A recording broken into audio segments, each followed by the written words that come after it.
What is going on YouTube? It is Doubleheader Weekly Picks. And when you know it, week three's over, week four's around the corner. And what's in review, we're going to see a few teams got victory number one, few teams dropping the ranks and unbeaten, and a lot of surprising teams that unfortunately that's some concerns going in the last week of September. So stay tuned, everybody. All right, Amir. So we're back. So we have a few teams to look over today. We do, and I will say when I saw these final scores, I was very surprised. It's like didn't see that coming. That's the one I see on the screen right here in Cleveland.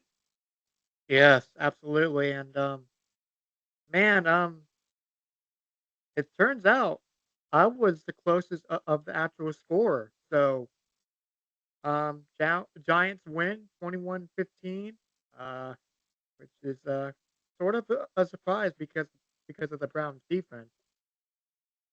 Well, I will say Browns they got to a good start. I mean, Giants fumbled the opening kickoff, and then 3 seconds later, Cooper's in the end zone. You're Cleveland man thinking, all right, here we go. And after that, Browns offense once again just hit it. I don't know what's going on. That's got to be a concern if you're a Browns fan. It's like, where's the offense at? Yeah, non-exist. No, definitely MIA for sure. Real quick before we get into this episode, this is actually the first time in a while that I haven't really kept up with any of the games on Red Zone. So I have no knowledge of any footage except for maybe a game we're going to talk about later in the show. So I just thought I'd throw that out to our listening audience on Spotify and our viewers on YouTube. So Yeah, well, I kept up with the games on Audacy Sports Radio. They were, of course, providing updates of the game. Of course, I look on Google to see what's going on, and I know as I was looked it up on my phone, especially with this game, because I then I was going out of the neighborhood. The Giants opening kickoff, they fumble it, and then before I knew it, Browns were in the end zone. I'm like, okay, that good start for the Browns, and then a few hours later, the final score. When I what happened here? What's 21-15 Giants? It's like that surprised me, but I will say hats off to the Giants for season was definitely looked like it was about to fall apart when they Eric Gray fumbled the opening kickoff. But then Daniel Jones got them back, and Malik Neighbors had a big game. Definitely front runner for offensive rookie of the year. And the defense, um, held the Browns offense in check. And getting back to what I said earlier, you're the Browns fans seeing the offense the first 3 weeks, it's not impressed. You're not impressed. definitely not. And I think you hit it the nail on the head, Amiri. And going back to these scores one more time, actual score of this game was Giants 21, Browns 15. And Amir, you predicted the Browns have 17 and the Giants 7, and I predicted the Browns having 21, the Giants having 14. Uh, almost a flip of the script here. Yeah, I mean, I didn't think it was going to be a high scoring game. I thought the Browns would come out on top, especially defensively. But again, I think I think Giants have definitely found some in Malik Neighbors. He's followed up the last 2 games, and like I said, he's front runner for offensive rookie of the year. Who would have thought Yeah, that 3 games in? nope, not me. And I saw a meme actually today where I think it was 21 Jump Street if I remember correctly, of the two guys walking off the bus, and all of a sudden another guy comes walking through and has Malik Neighbors with this stat on the stats on his chest, and representing the person. But I just find that I found that hilarious earlier this week when I saw that. So Malik Neighbors, job well done. Yes, definitely. And getting back to the Browns one last time, is it time for a change at quarterback? I wouldn't say not yet. Wouldn't say not yet. I'll give it one more game. Watson still, I would say an elite quarterback. He's been through some stuff over the years, and I would say time not to. It's time to not hit the panic button. So I would give this. I'll give this answer a thumbs down.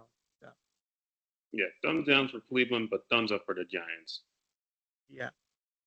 So up next we got the Eagles and the Saints. Oh, which reminds me, this is and was able to catch this game on television as well. Um, so and with the Saints, I had them winning 34-7, and same to you, Amir. So did I. 'Cause, I mean, I looked Saints first 2 weeks. I mean, they were scoring at will. I mean, the Eagles offense. No, it's been a struggle, but you look at the skilled players on their team. You said, well, this is going to be a high scoring game. Of course, we see in the final score and same between our scores and our records, that was anything but. Yeah. I noticed from Justin Hurts. I almost said Justin Fields, but Justin Hurts had a couple miscues with the ball during their drives. Yeah, and if you're an Eagles fan, I know quarterback to all the headlines, but got to be very concerned with Hanks. He's turned the ball over a lot dating back to last season, especially when he got off that fast start. And so far this season, he's got 3 touchdowns and 4 picks. And also, Nick Sirianni, while his team won this week, he unfortunately didn't win over fans with that really tush push at near the end of the first half when they just could have just kicked the field goal and go and tie it at 3-all, which he's get the eye of Eagles fans and Jaguar Gator 9. Yeah, I was just thinking about that earlier this week what was it, Satriani, if that's right? Nick Sirianni. Nick Sirianni. I was really close. But Nick Sirianni, decision making has been a little off. Wouldn't you say so? I would agree because man, again, I mean, heck, the one on Monday night, that's more on Barkley, who did bounce back in this game with 147 yards rushing and to go the game winning touchdown. But then getting back to this game, the do the Philly tush push at that in that situation, it's like, well, Eagles fans saying you should have done that on Monday night when we were ahead to close out the game, not here when yeah, first half was nothing right about offensively, but you know, you're leaving points on the table, and Jake Elliott's like 56-yard field goal is like that's that's not long for him. He hit the 60-yard field goal several years ago during their Super Bowl season, so it's like, and it's like when you see this, like, does he trust his players? I mean, I think he does, but I think that was definitely a outsmart yourself situation, and also how to bring in more haters and doubters in your corner. Nick Sirianni's Yeah, case. yeah, absolutely. But let's see if the Eagles can turn around this week. I believe that the Eagles fans are getting a little restless, and I honestly do not blame for that as well. So let's see if they can turn around going forward. And before we move on, I know the Saints fans they weren't expecting that on Sunday, because given how the team's performing first 2 weeks of the season. Yeah, that was a bit of a surprise for me. We both had the same winning this game, and all of a sudden we see 12 points when clock hits triple zeros, and a team that um have scored over 40 points in the first 2 games of the year is unreal, and just to come, you know, just to come with 12 points, it's like, what? Yeah, what? It was right. 'Cause I know a lot of you were fancy when you had, like, say, Kamara, Carr, or Olave in your lineup, and you walked away disappointed. No, Olave did find the end zone, But just hats off to the Eagles. But if you're a Saints fan, man, wouldn't panic, wouldn't be concerned. Well, but I'd be disappointed with the showing you had on Sunday.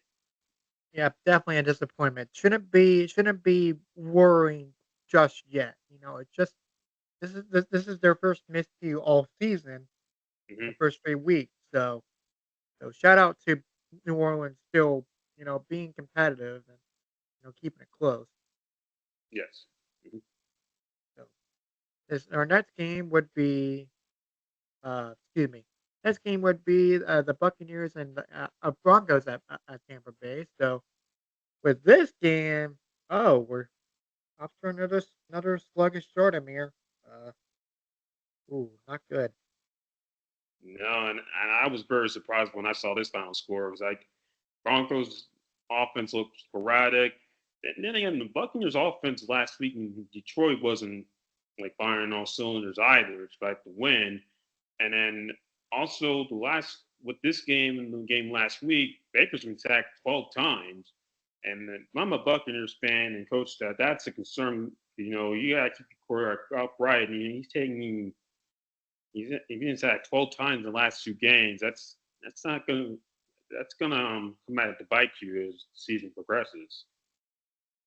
Yeah, I mean, if you look at Baker Mayfield, still pulling up some pretty decent numbers, but definitely needs some offensive help or offensive protection help. Yeah. As for Denver, I mean, congrats to them. Bo Nix finally get win number one in his NFL career, and John Payton for now is don't have to hear any negative talk from the media and the fans because got the first win this season.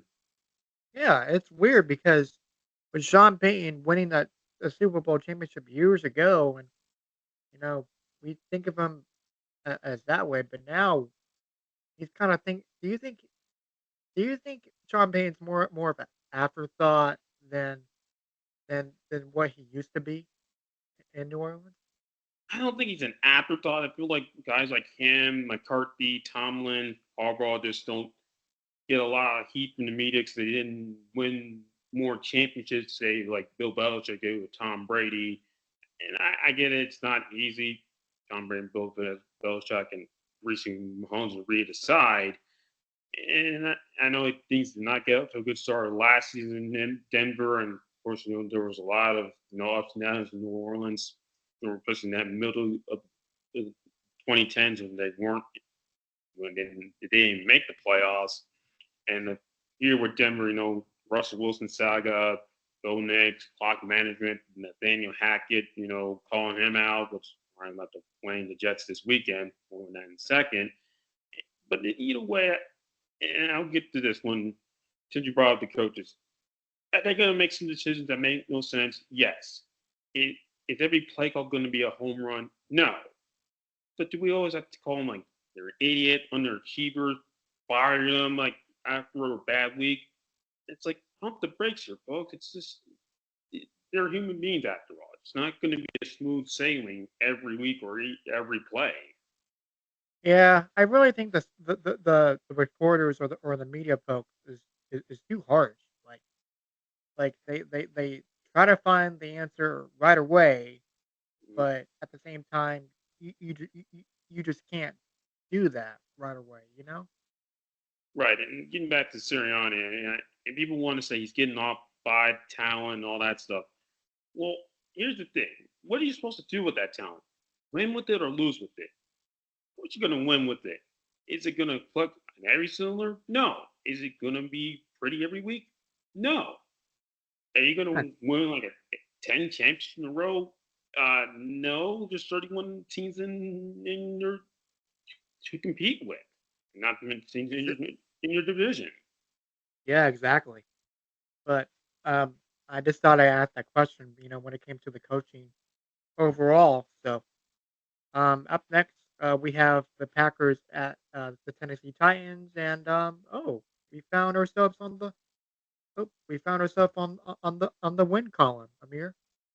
Yes, we did. And Malik Willis returned to Tennessee himself today, accounting for the majority of the Packers' offense, 275 to 378, on the end zone through the air and on the ground.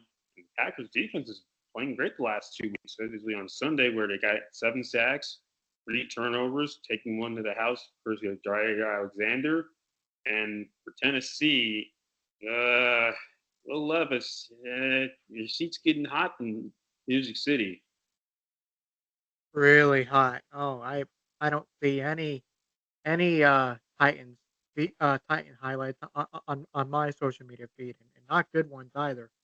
For yeah, No, because I know he again took 7 sacks, had the 2 interceptions, which the pick six, and not only that, the Titans' offense just hasn't. I mean, it's been mostly, especially in the second half, just inept. It's it's nowhere to be seen. yeah, and then kind of reminds me of another team that we root for, Amir, that's done that a few times over the years, but we'll get to them later. But anyway, but my question is for you: is did losing Derrick Henry um, to the Ravens really made a culture impact on the Titans organization? That is a good question. Not to mention AJ Brown as well, a few years back. But I think it's definitely has had a little bit of impact here. I don't think it's the entire reason why they're struggling. I just feel like the quarterback, he is not.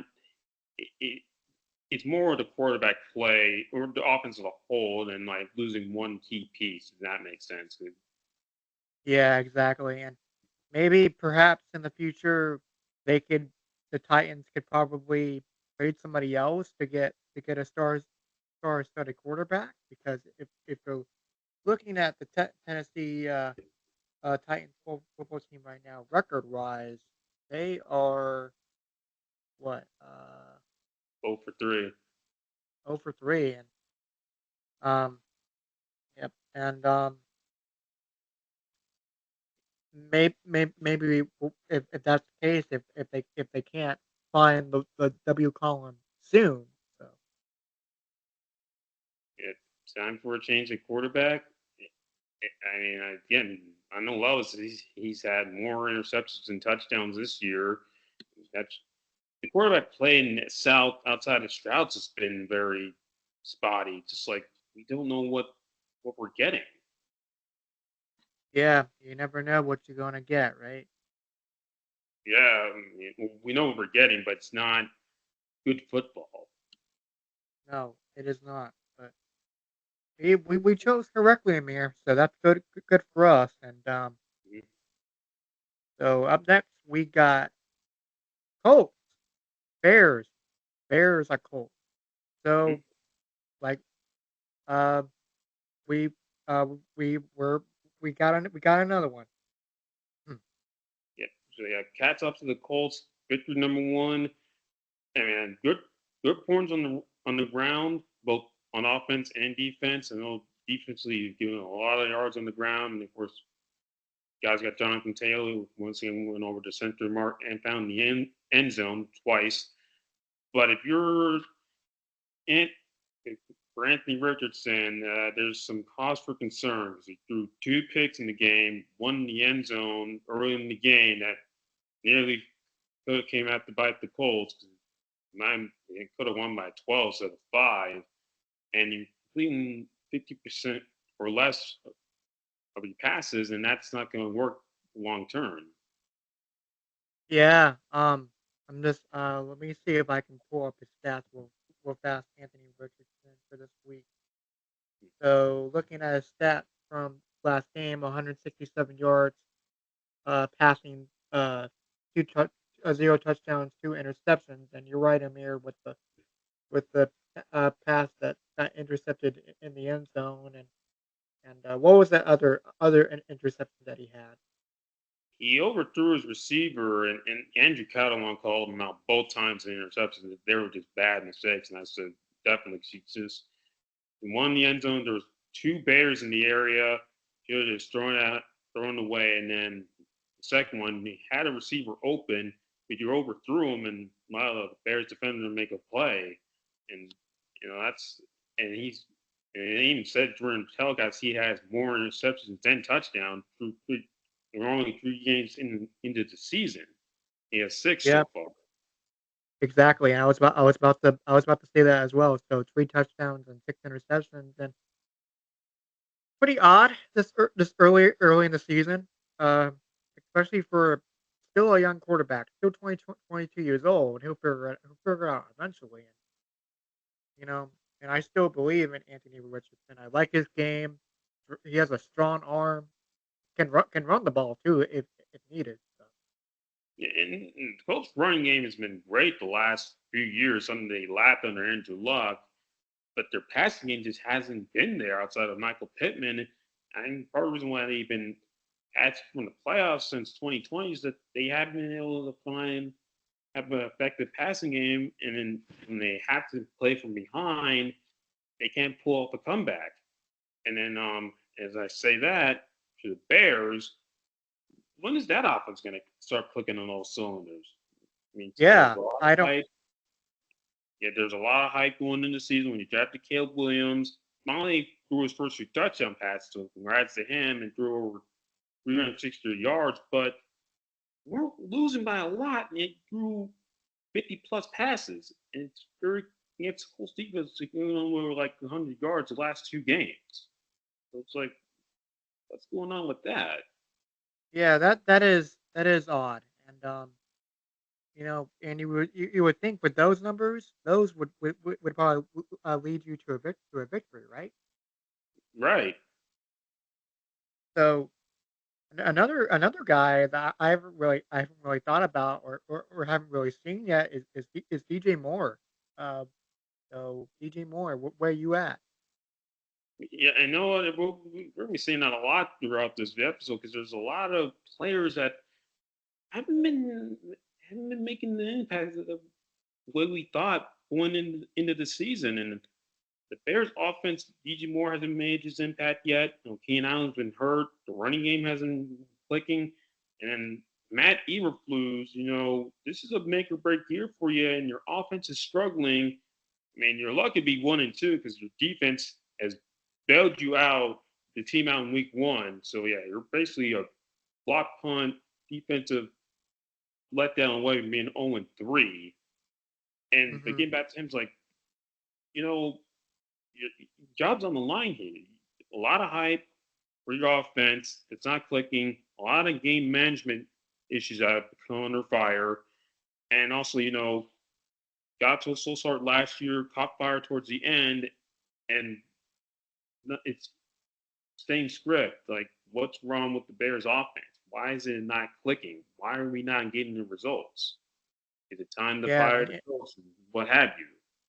yeah, and you would think they made all these moves, right? They got DJ Moore recently, or um, and they're not, and they just don't have the firepower yet, except on defense, like you said, Amir. And with DJ Moore's stats here, coming from a player that played in Carolina, eight receptions for 78 yards, 9.8 average.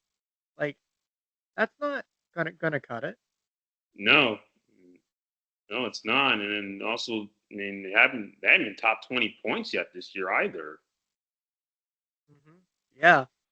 So as for the scores, 27-20 for you, Amir, and 17-14 for me, and you were pretty close on almost getting this one right.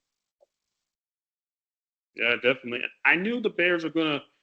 I knew he was gonna have a big game. I thought more on the ground, not necessarily the air, but just I think again, you're Colts fan, you're happy you won, but you're feeling like we may have left a few points on the board, and the Bears are feeling like we're not taking advantage of the opportunities, and it's the season is 3 games in, and sooner or later, pretty soon it can get away from us. Yeah. So, and if you've got your first victory of the season, you gotta you gotta be in locked in mode from this point forward. Mhm. And we're gonna get to a few teams here shortly That's definitely gonna have the have a few sit down talks. Mhm. With up next, we got the Chargers at Steelers, and I'll just say it. I did not expect Pittsburgh to be 3-0. Me neither. Excuse me. Um, but Pittsburgh, good on you. And as I see in our little notes here on the right side, Justin Herbert left the game with an ankle injury, and I remember seeing that on screen a few times throughout the day. And Amir, feel free to take it away from here. Yeah, and I mean, hats off to the Steelers, 3-0 start. Yeah, I know it's not pretty, but something I've seen the Steelers. I haven't seen a lot of teams in the NFL this season. They have an identity. They good defense, offense that's gonna, not don't have to do too much, but do enough to win the game, and do enough to win the game. And it's funny we talk about quarterbacks. We're talking about the Bears, but Justin who came from Chicago and they felt like the Panthers were asking him to be like Tom Brady or Peyton Manning. Well, here he doesn't have to do that. Pressure's off, and I got to see make taking advantage of an opportunity in Pittsburgh. And then Yeah, into but the let me. I'm sorry, yeah, No, go go ahead. ahead. No, go ahead. Are you- Yeah, and for the Chargers, health of your quarterback's got to be a concern because now it was Justin may not be on the field this Sunday and he missed the last half of the season with a pinky and finger injury, and this is your franchise quarterback. He's now starting to get banged up, and you got to be saying to yourself, what do where do we go from here? Yeah. I have two questions. You know, talking about these two teams here. Number one is, does Russell Wilson see the field at all this season, despite Justin Fields putting up good numbers? Um, well, nothing doesn't look good. The only reason he makes chance he sees the field is either Fields gets hurt, has a bad stretch, which that doesn't look likely. That's my only reason that he'll regain his starting job or gain his starting job in Pittsburgh. Yeah.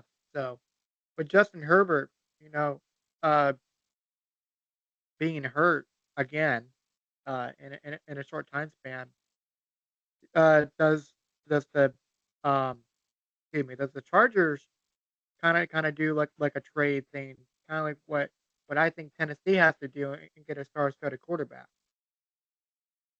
That is a good question. So now, again, I mean, he hasn't his stats haven't been like impressive either for first 3 weeks of the season. Doing well for the running game, which unfortunately was held in check in Pittsburgh this Sunday. But that is something to take into consideration. You're the Chargers now. Got a big game Sunday against the Chiefs, and that's not going to be an easy game. And with the health of your quarterback suspect now, you got to look around like, okay, who can you trade? Who do you want to trade? I don't think you want to trade Bosa, not trading away Dobbins, and Heineke. I doubt you're going to get rid of him. It's again, it's definitely in the back of their mind, but it's also like how do we approach that as well. Yeah, absolutely, and looking at our scores here, uh, you were right, Amir, and I was wrong, and, uh, where yeah, you were right, and I was wrong, so, so far I am 2 and 4, you're 3 and 3, so you're doing, you're having a slight edge on me right now. Yeah, won 3 games in a row. It's this was a very strange week to say the least. There's a lot of surprises and head scratchers. Yeah, definitely. So, this is And another head scratcher, oh geez, Texans at Vikings, I did not expect, Houston, putting up 7 points. and Andy Dalton being like a Tom Brady finding uh all different all different receivers downfield. Sam Darnold, but yeah, he also Or played. Sam Darnold, yeah. But enough, they both wore the same number too. Darnold and Dalton's number 14. Yeah, yeah, I had Dalton on the brain, I guess, but we'll get to them, I promise. Oh yeah, and that's all right. Skin. Same number, and they look a little similar too. But getting back to this game, yeah, I was very surprised by this final score as I thought it was going to be a high scoring affair at U.S. Bank Stadium. Yeah, but looking, I mean, I really have nothing really to say. I mean, it's disappointing that the Houston Texans, despite the fact that they played so well last year, and I don't think they've ever had a game in a while that they played this bad, right? I know they had a very bad game against the Jets late in the season. Luckily, it didn't prove inconsequential. But I will say the last weeks their offense has started in descending. They went from 29 points at Indy, 19 shots to the Bears, and 7 this week, this past Sunday at Minneapolis. And it's like wondering was we pulling a fluke or is it just? It's very something that just popped in my mind as we once we got to this game. It's like what's what's going on in Houston now? It's like what's offense is going to show, what's team's going to show up from week to week for that matter. Sure, yeah, definitely. So Minnesota still undefeated. Uh, are you surprised that they're undefeated at this point? I am. I did not see that one coming at all. Especially with like Kirk Cousins block, got JD McCarthy, then he gets hurt. Sam Darnold, of course, had a up and down career at this point. And hats off to him. He's looking good so far in Minneapolis. I mean, 4 touchdowns in this game to 4 different receivers. So, and also I think one thing that's not being talked about is Vikings defense is starting to hit its stride under O'Connell because part of the reason why they got eliminated in the playoffs 2 seasons ago and for their letdown season last year is that the defense just couldn't stop anybody. But this week, this season for 3 weeks, they've improved. Yeah, for sure. So I got nothing else to say about this game. So bit of of a surprise for sure. And speaking of that, now we can get to Mr. Andy Dalton. Yep. Yeah. Speaking in surprises, yeah, like I said, this is going to be a surprising week.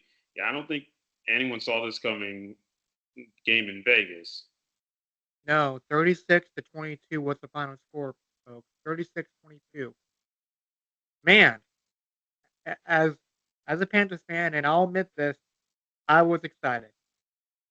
I was excited too, and I gotta say they surpassed expectations in Vegas this past Sunday. So if you had if you had the Panthers win this game on your betting odds or in your fantasy, you won a lot of money from this game. More like you took a risk and it paid off. I mean, Dalton won over 300 yards and won the FedEx Air Award this week. Deontay Johnson went over the century mark in receiving, Chuba Hubbard in rushing, and something we didn't see all of last year is just a team firing all cylinders on offense. Yeah, it was night and day difference, you know, from week 1 to week 2 to week 3. Um, totally different when Andy Dalton's out there due to Bryce Young. So my question to you is, I have my answer already locked up, and I've been waiting to ask you this question all week, Amir. Is do the Panthers ride with Andy Dalton and have Bryce Young learn from him to get better? Definitely a ride with Andy Dalton. 'Cause again, it's like those saying goes, if it ain't broke, don't fix it. Try with Andy, let Bryce sit and learn, and go on from there. Yep, and I I was having a conversation with one of my coworkers yesterday that I I was fully vocal on Andy Dalton being that guy to lead us this season and having Bryce, take the back seat, let Andy Dalton take the wheel, let him show how it's done because 36 years old versus 23, right? Right. And makes sense to me. And I still think Bryce Young's gonna get his chance, but I think it's best if the Panthers want to win games, they should ride with Andy Dalton. And then before we move on, I did see a bit of a concern of a pop ankle in practice from Andy Dalton after reading an article, and it's a bit concerning, but we'll see what happens once we get to week number 4. Yeah, I did see that too before he signed on tonight. I'm hoping like Lawrence doesn't look bad. I think he should be ready to go for Sunday's game against his former team, the Bengals. But either way, hats off to Andy Dalton. Before we move on to our next slate of late afternoon games, the Raiders. I'm I'm trying. I guess I don't know who these guys are. It's just who are they? Are they come from behind week 2, or is it can't stop the run week 1 and have and then this I don't know look lethargic at best on this past Sunday against the Panthers. It's like something's not clicking there in Vegas. No, defense was sort of surprising. Um, having what's his name? I can see him, but I can't say his name. Well, Max Crosby, that's the guy I Crosby. think And, of. yep, that's it. Yep. Mhm. Crosby, was on the field a lot during the snappage. Yeah, and I heard he had to miss a little bit of time with a minor injury, but still. Yeah. If you're the quarterback of the Raiders, um, should you be in panic mode of possibly switching to the backup? No, I wouldn't look. I know, yeah, Gardner game wasn't the best on Sunday, but I would not pull the plug on him yet. If anything else, the Raiders team is looking to themselves saying, "Hey, we gotta start playing complementary football." Like I say, the quarterback gets all the headlines, so does the coach, but also the players. They gotta execute on the field come game day. That was not the case for the Yep. Raiders this past Sunday. Yep. And looking at I'm gonna look up their record right now as of this recording. That's going to be a 1-2. Um, so the Broncos got their win. The Raiders have 1-2. The Chiefs are 3-0, and the Chargers are 2-1. And I'm glad, yeah, I'm glad you brought up the AFC West. If you're Raiders, well, and basically a fan of any team in the AFC West, it's like you say to yourself, okay, it's close for now, but it's like we got a lot of things that got to get cleaned up before we get into the stretch one. And since we're on the Raiders, you got to say to yourself, Oric in LA, he's hurt. Chiefs aren't firing all cylinders yet in a moment. In the Broncos, it's like kind of night and day, like us.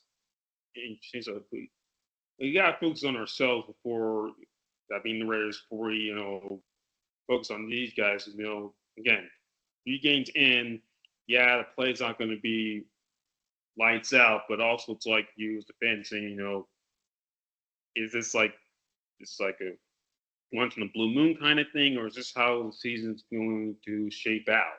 and hopefully for the Raiders, it's the former, not the latter.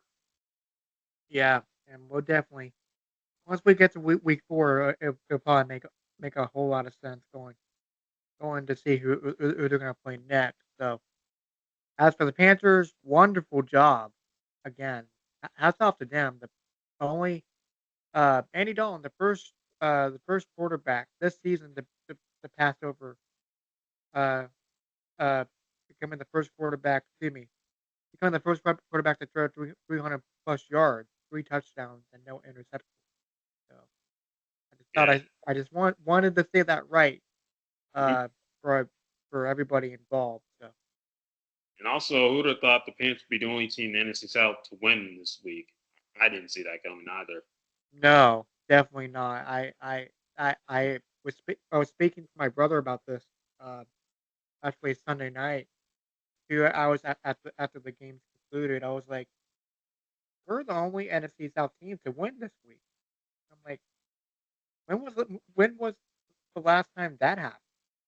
Yeah, and again, when I listened to the post game show on the way home, was like he mentioned, I was like, oh, yeah, he's right.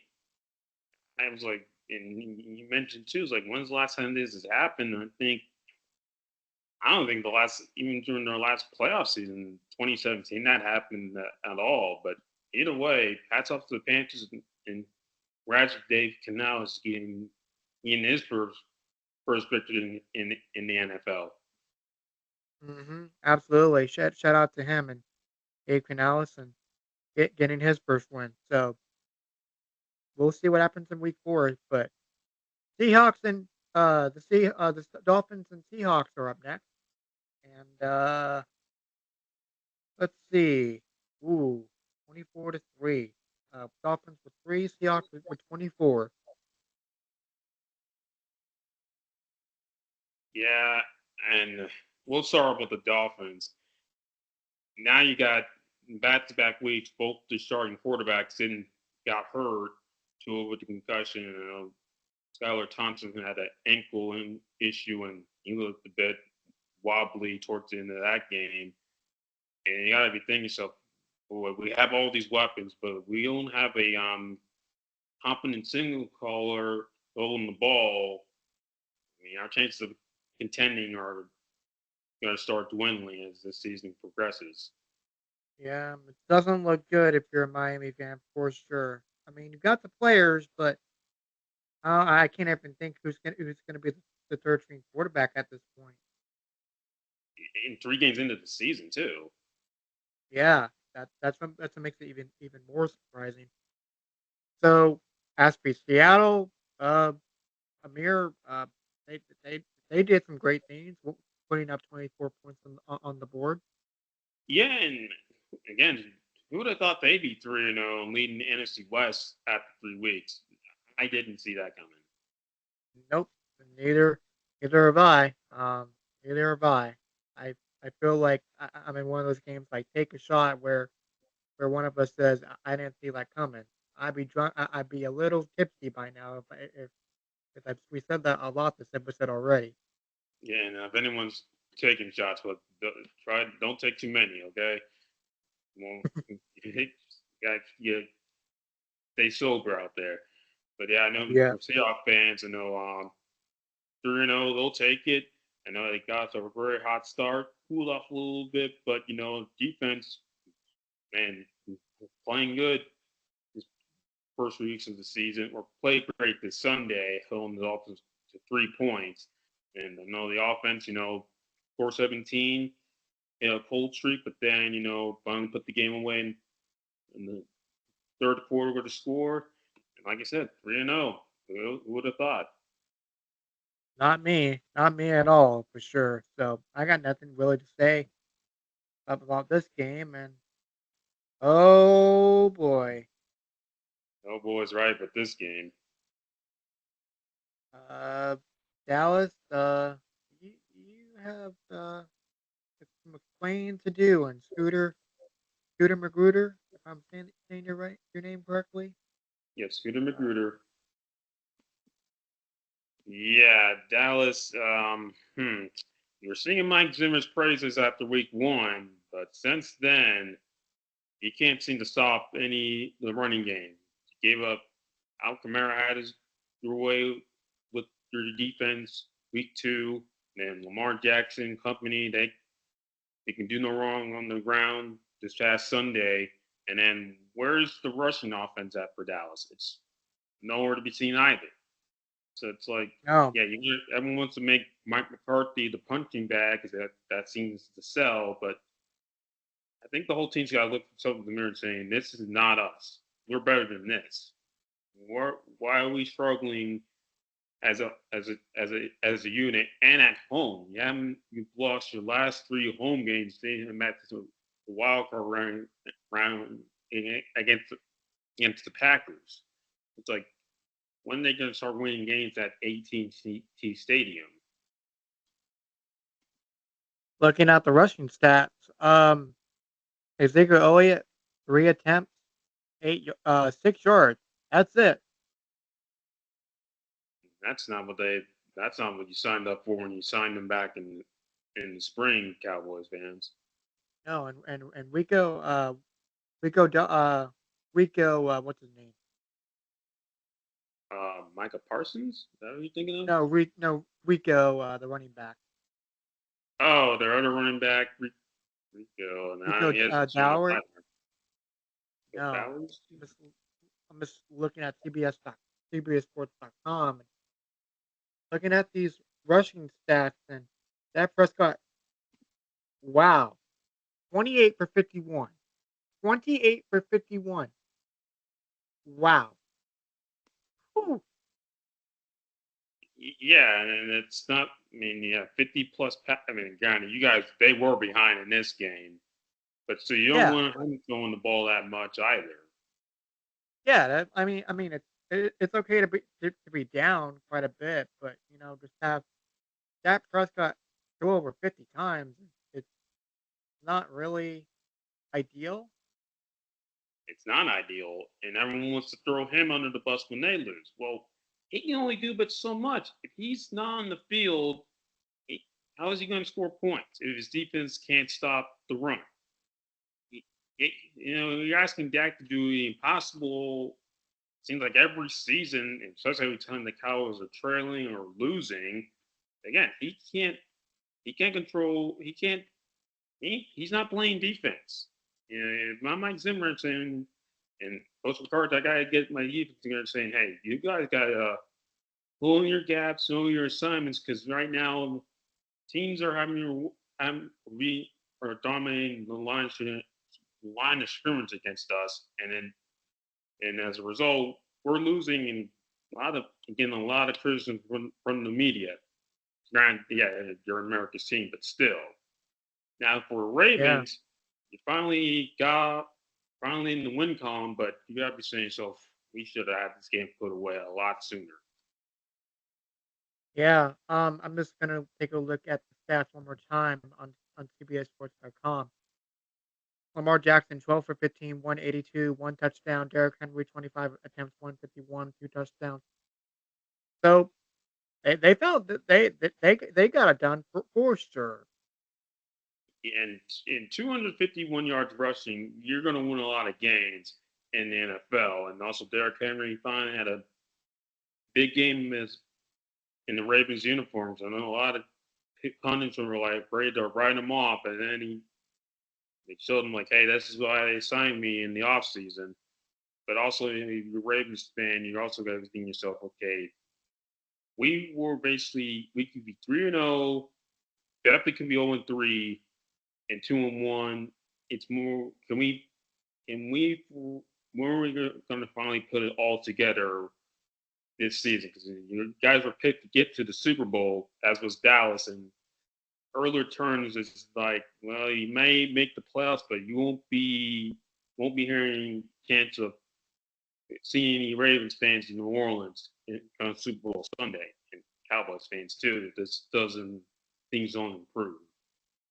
Right, as of right now, for sure. But I like Derrick Henry. I hope he does well. Coming from Tennessee, and um, sure they're trying to figure some stuff out with Lamar Jackson and Derrick Henry. Both players may I remind you, can run the football, right?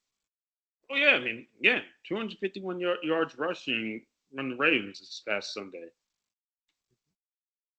So hopefully they can figure out sooner rather than later. But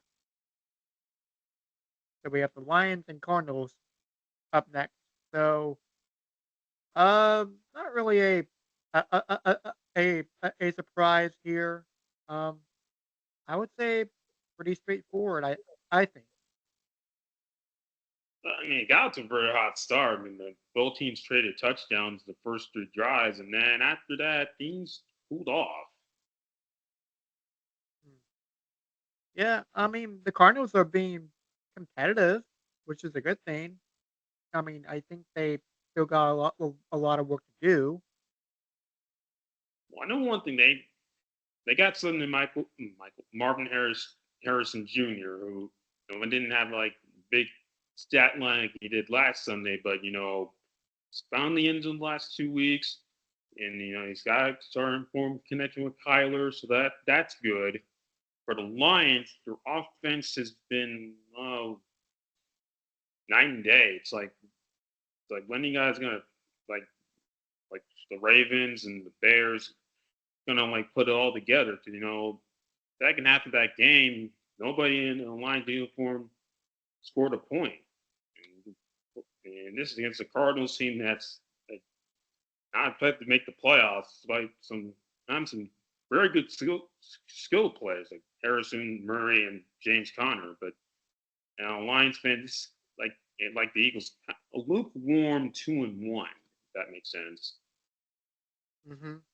But Kyler Murray, 21 for 34, 207, one touchdown, one interception.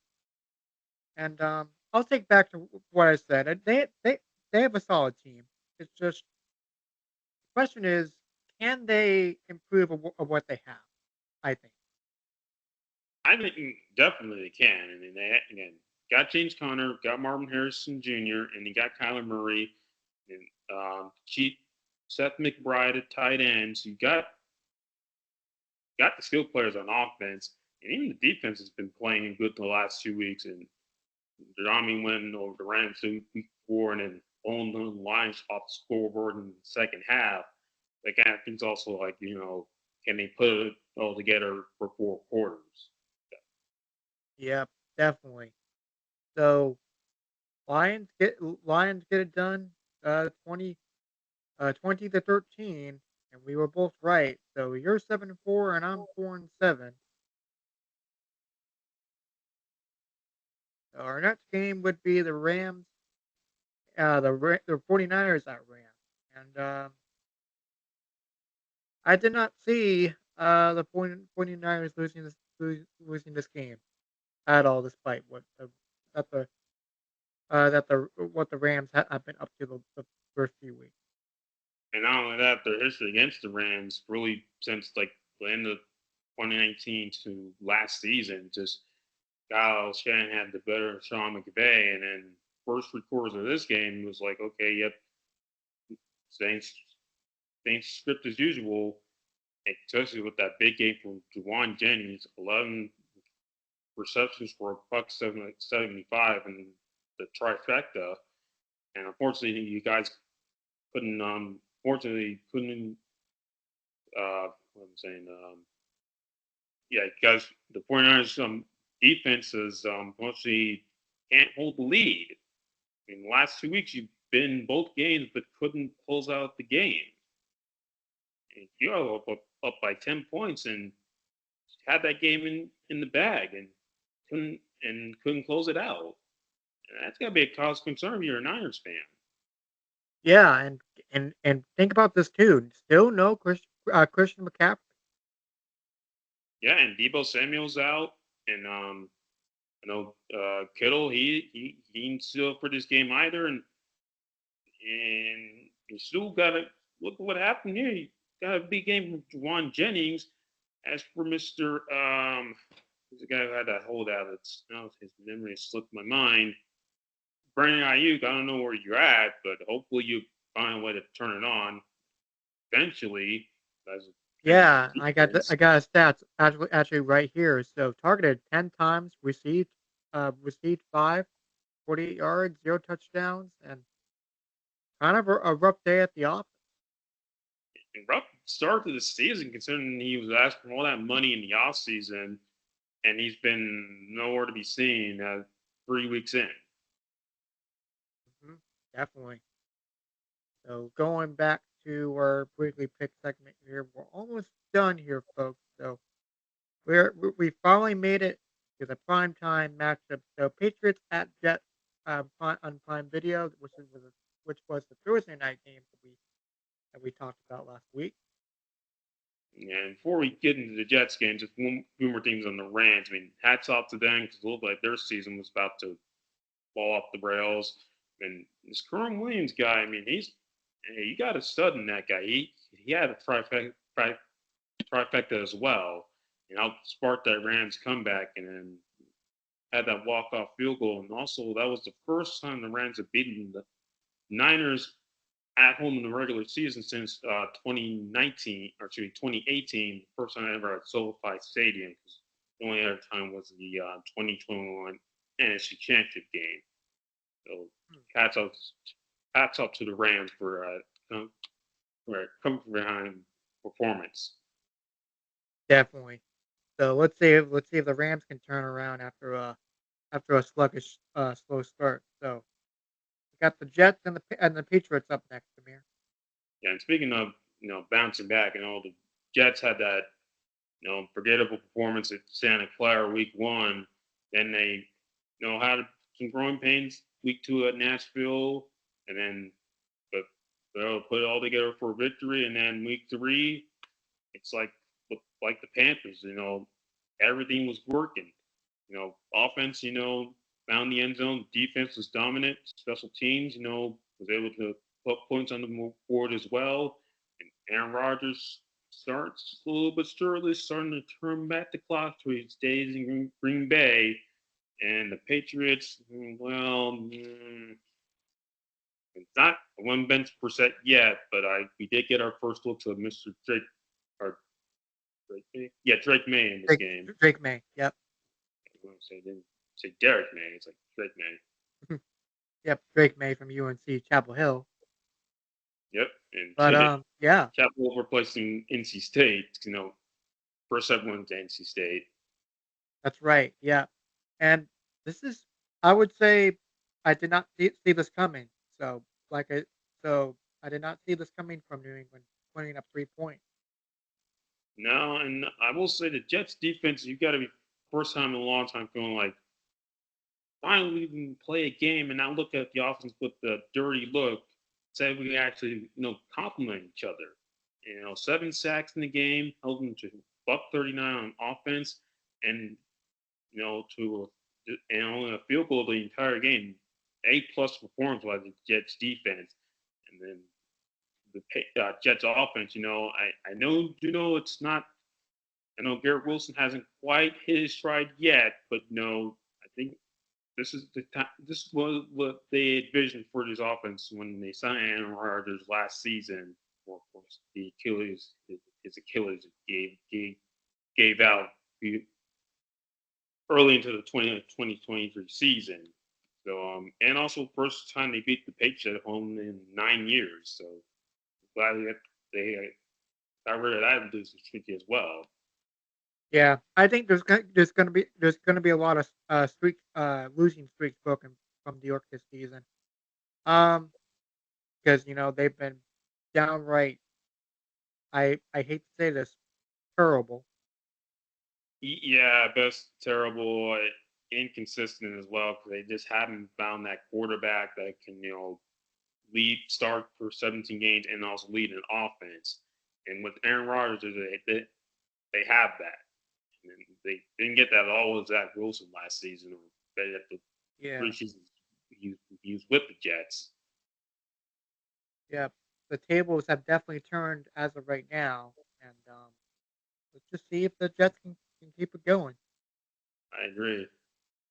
So we're looking at our next. Let's see if I okay. We're looking at our next matchup: Kansas City, uh, and Atlanta. Sunday Night Football last week. Yeah, and you're a Chiefs fan. You feel that you're 3-0, but you're feeling like it's like where's this off?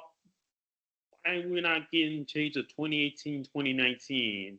Getting changed last year, where the offense just seemed, I wouldn't say out of sync, but just not firing all cylinders. Especially for Mr. Travis Kelsey, who got 8 receptions for 69 yards through 3 games. So it's like, when is he gonna start, turning it on? Uh, who knows? Maybe he's distracted by other situation. Well, considering this is Sunday Night Football, I don't think with Taylor Swift being the main one of the few storylines going in this game per usual, but I'm not sure what's going on in there. And it's like, I agree with Patrick Holmes. The team hasn't hit all cylinders yet. And hopefully soon, 'cause, September's almost over. We're in October. And this is the Chiefs. I think they'll turn it around, but still got to be concerned with the Chiefs fan. Yeah. So this is where the part of the season where like, hey, we got the butterflies out. We signed. We got everything under control, and now it's time to show them what we're really made of. Excuse me. Oh yeah, definitely. And even with the Falcons, you feeling like, man, we just letting a few opportunities slip by. 'Cause we had a chance to take the lead not once but twice against Kansas City, and we couldn't put the ball in the end zone. And I know a lot of them were griping over a pass interference call, a pass interference call that wasn't called, and they had every right to gripe about it. It did look like pass interference when I saw the replay. Yeah, it definitely was pass interference. For sure. Maybe outcomes would have been a whole lot different, but having the Chiefs winning 22-17, being 3-0, Amir, should the Chiefs, like you said, be worried about how they're playing? Definitely, 'cause, all their games have been decided in one score. I mean, think about it. They were a touchdown and possible 2 point conversion away from losing to the Ravens. And they weren't. And week before, the Bengals had them beat if it weren't for a pass interference on 4th 16, which that was no debate about that call. And then also here, Russ bailed you out again by not throwing the flag on a pass interference, just a pass Sunday night in Atlanta. And you're feeling like, okay, yeah, the ball is bouncing our way. They had the hardware to support that, but also, it's like certainly we got to make our own breaks or not be in a situation where the rest will or not bail us out. Definitely. But, you know, uh, congrats to the Chiefs for getting it done. But like I said, I agree too. That they have some work to do as well. So let's quickly wrap this up for the last two games of the schedule here, so we can get to our week 4 stuff. So we have the Jaguars at Bills, and got nothing really to say. Blowout. Bills put up 47 points. Yeah, and the Bills looked every part of a team that was undefeated going into the game. And the Jaguars looked every bit of a team that was winless going into the game. And Bills, they scored in their first 6 possessions, 34-3, and never looked back. And also shout out to Damar Hamlin getting his first career interception. Of course, what happened to him Monday night 2 years ago against the Bengals, where we almost saw a casualty on the football field, but body's back and healthy, making an impact for the Bills and for the Jaguars. Boy, Doug Pearson, see, there's that it's getting hot down in Jacksonville. No, talk about the temperature. Talk about your seats, sir. Yeah, Trevor Lawrence, sure. It's getting a little toasty at your seat there. A little volcano, but volcano temperature. Yeah, because I know Jaguar fans, Yeah, they haven't had a lot to hang their hat on the last two decades. They had 2017, 2022, where it felt like things are turning around, and reality sort of set back in.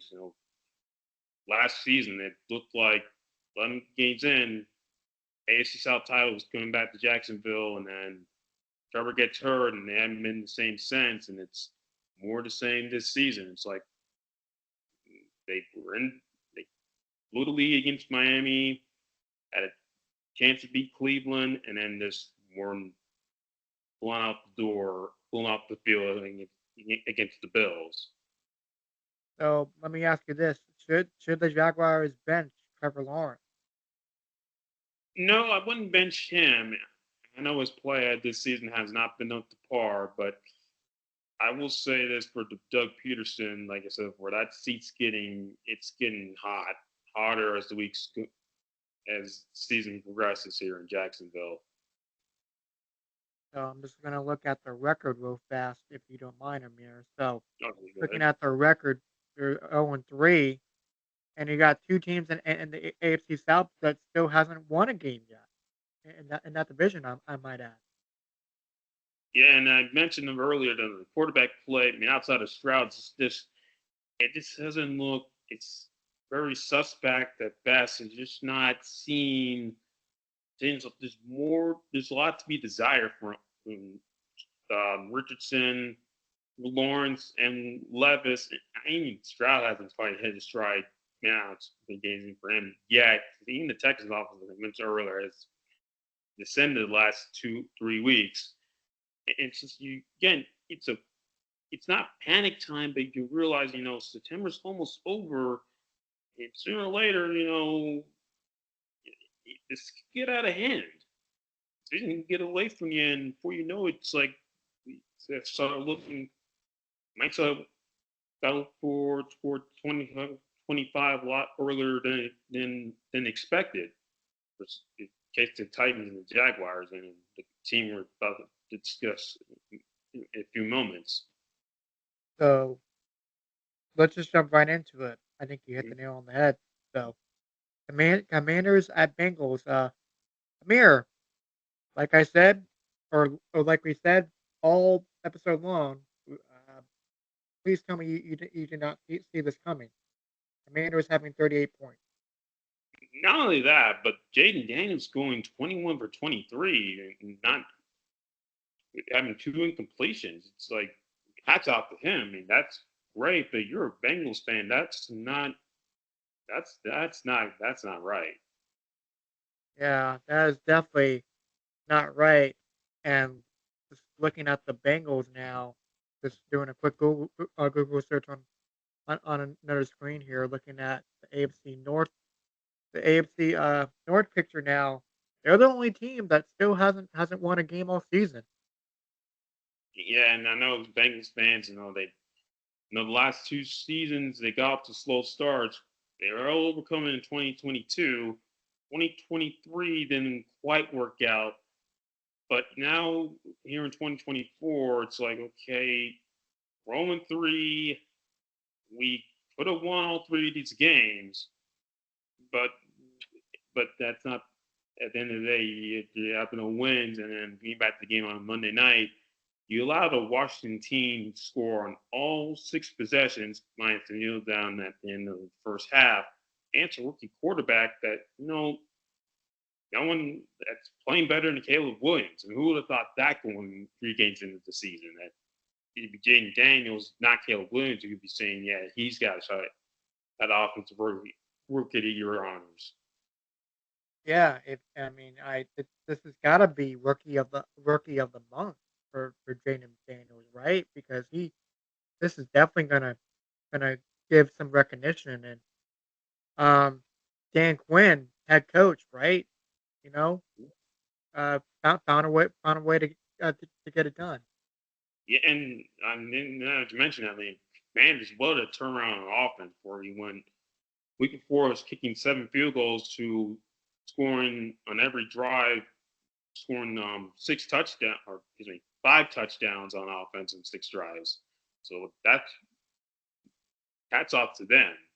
And then getting Yeah, back to coaching. Oh yeah, yeah, yeah. Getting yeah. back I to was about coaching to say, the Bengals. yeah, Oh yeah. So yeah. yeah. I was about, yeah. Go. No. Sorry. I was about to say about Ron Rivera. You know, the night and day difference so far about how he's led the Commanders and Dan Quinn has led the Commanders. So let me ask you this before we move on. Um, do you think Dan Quinn is going to improve this team going forward? That's my question. Um, if they can, if they their offense can you know, keep up this performance like this. I mean, they're not gonna have one every week. He, he, I think offensively they're starting to hit their stride, and if he can, and also the defense, can he can prove that. I mean, I wouldn't count the Commanders. I wouldn't count them out. Yeah, I would say definitely be their. If I had to make a like a guess, probably be in the be in the category in the hunt section. It's you say that every team in the NFC East except for the Cowboys won in Week 3. And it's like Yeah, and Commanders have a better record than Dallas. It just shows you how crazy the first 3 weeks have been in 2024. yep, and Scooter Magruder does a great skit on his channel, and I'll put it in the link in the description box down below if you want to check that out. And then before we move on to Week 4, if you're the Bengals, man, this is Joe Burrow, he's not going anywhere. He's not going to the bench. But if you're Zach Taylor, yeah, that seat's getting a little warm in the Queen City. Yeah, and the Queen City is definitely the Queen is angry. The Queen is angry. Yes, she is. He is angry. So, real quick, you went 10-6, Amir, and you're only two off. And as for me, I did not do well this week. I went two games below 500. Yeah, I will say, like, again, the Panthers victory was surprising. The result at the Superdome, I didn't see coming, and I do know a lot of people. I know Bengals fans. The Bengals game, I thought was going to work out in their favor, but again, Week 3 was like again make or break for a lot of teams. Some of them, finally able to break through and win column, and a few more. 3 teams are now kind of starting to got to look yourself in the mirror and saying, okay, what's gonna happen from here on out? And some all the teams got to look themselves in the mirror. It's like, okay, who are we? Have we established an identity? Can we build on this, or are we in trouble? Definitely. And am I doing my math right? 7-9, right? Oh yeah, 16 games, 7 wins, 9 losses. Yeah. Okay. So I did do my math right. I just wanted to double check on that before we move forward. So, all right. So, whenever you're ready, Amir, you can take it from here. Yep, and folks, if things sound a little bit, discombobulated, just it's a lot of information to process and to deliver. But so again, feels like that have to adjust your sound.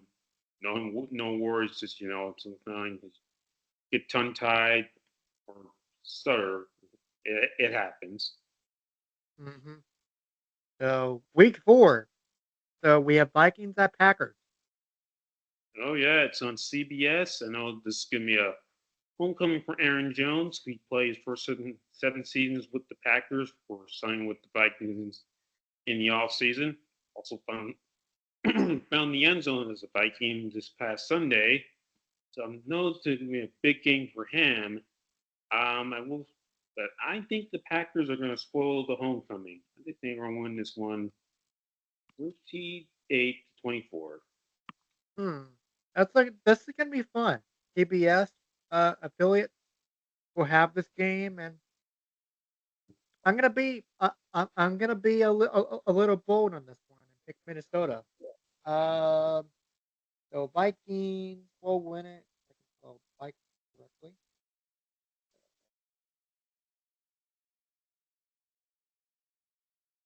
I haven't really thought of a score or scores for this week that much. So I'm gonna say 21, and the Packers will have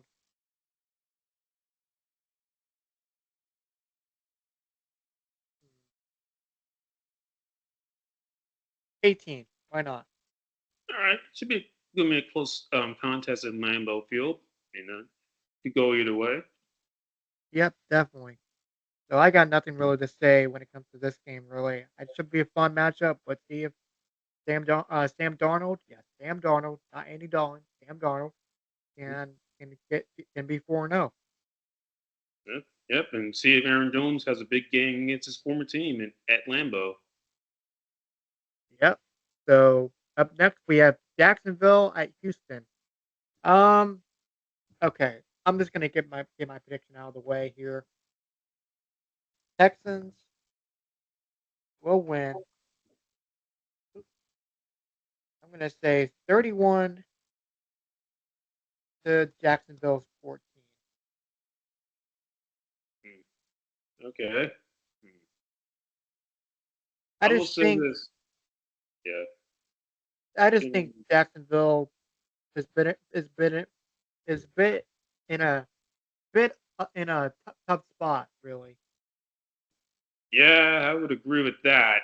And the only weird thing is their last win before they had their collapse was against the Texans in Houston. They were 8-3, and Houston was 6-5 in that game went final. And then fast forward a few weeks later, it's Houston win the AFC South, not Jacksonville. So that being said, boy, how is this game going to play out? Well, Texans, you're back at home. Hopefully, you can turn it. Your offense get back on track. So I'll take them to win 31-14 as well. All right. So all right. So we have another undefeated team, Pittsburgh, at Indianapolis, 1 p.m. CBS. Boy, Steelers defense has been looking good. Colts pass offense just hasn't. I I, I would pick the Colts. Their pass offense was showing me something, but hey, do it. I'm just gonna play it safe. Pittsburgh 20, Colts 17.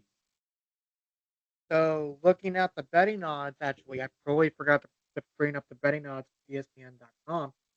So the money line has the Steelers minus 125, Colts plus 105, total of 39.5, and open at 39.5. The FPI favorite Steelers 1.8 and the 54% to win outright. So they're saying it's gonna be a pretty close game. I would agree with that. I mean, the Colts can keep the Steelers running game at bay. They have a chance. It's just this past offense just hasn't shown me enough to say, yeah, the Colts could win it. And again, they could surprise me.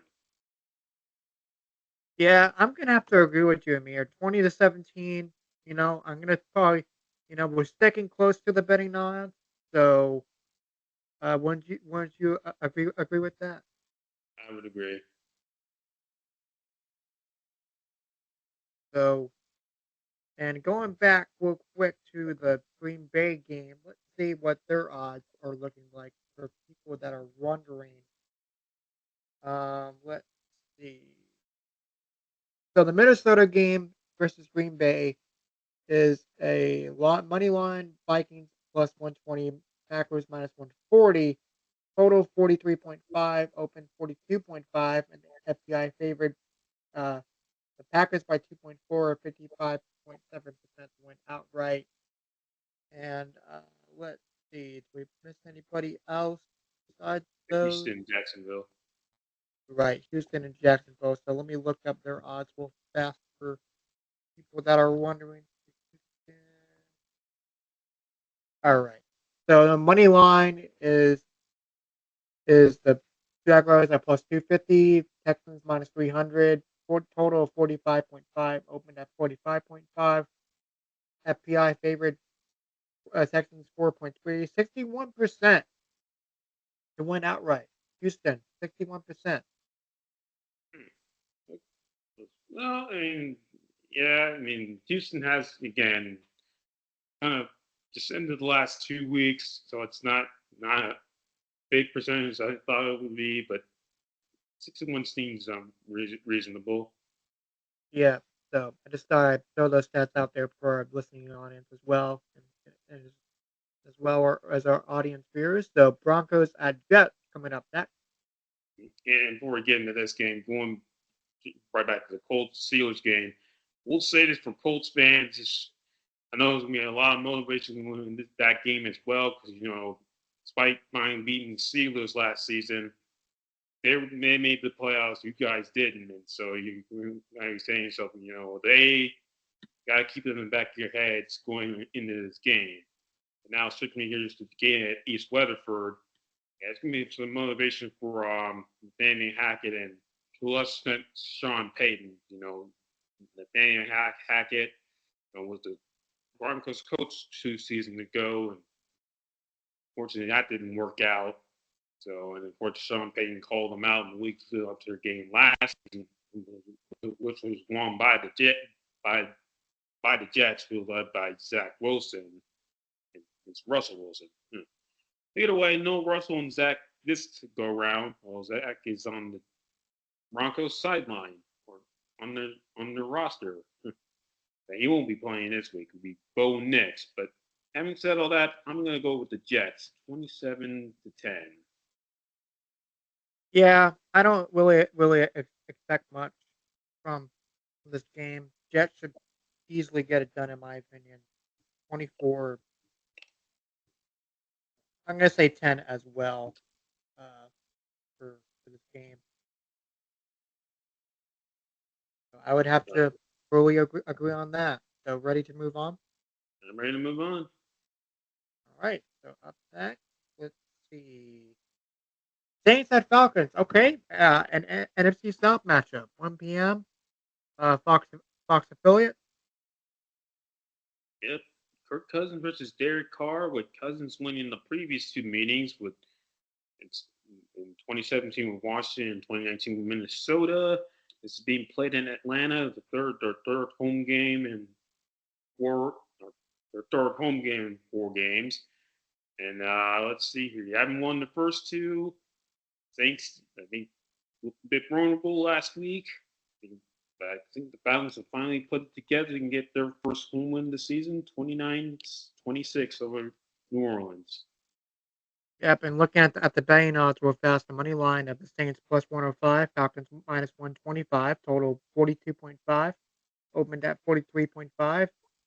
Ooh, Saints uh by 0.4, favored 51.3 to win outright. And going back to the Jets real fast again. Sorry, I keep messing up the betting odds for this week. So um Broncos have plus 290 and the Jets have minus 360.